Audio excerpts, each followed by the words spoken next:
Unboxing tayo. Ito, unboxing lang muna, mamaya na yung testing. Kasi napansin ko, parang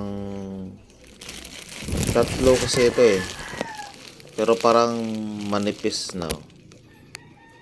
Palagi kasi akong nag-order, kaya at matagal na akong nag-order, kaya alam ko gaano kakapal yung tatlo. Ito, manipis lang. Tapos tingnan natin.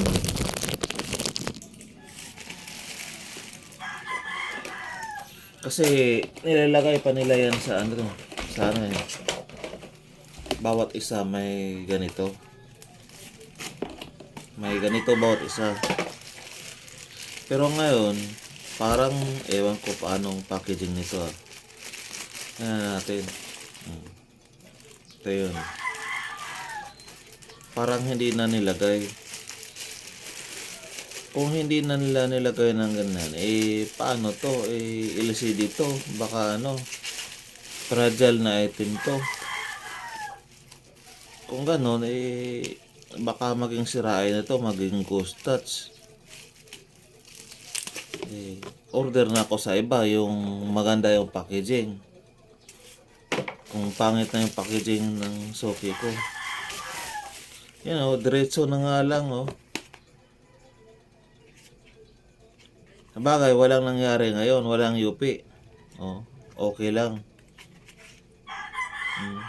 Alam mo minsan pag kahit ganito, grabe matindi, kahit nakaganito yun matinding UP, ganyan yung box.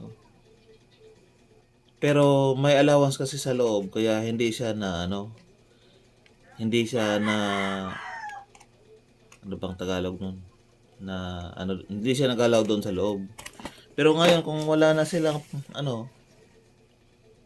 wala nang protection, wala nang box bawat isa, ganito na lang. Pag may mangyari dyan, siradong sira yan.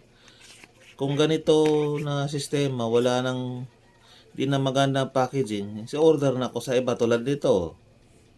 Mamaya, testing ko to. Okay pa ba to o hindi? Diretso na kasi yan eh. Or sa iba na ako order, kung pangit na yung packaging nyo po, malagay na ako sa delikado nito. Mahal pa naman LCD ngayon. 500, 499. Wala nang voucher ngayon. Fragile na item po to. Pakiayos po ng packaging nyo, lilipat na ako sa ibang mabilihan po.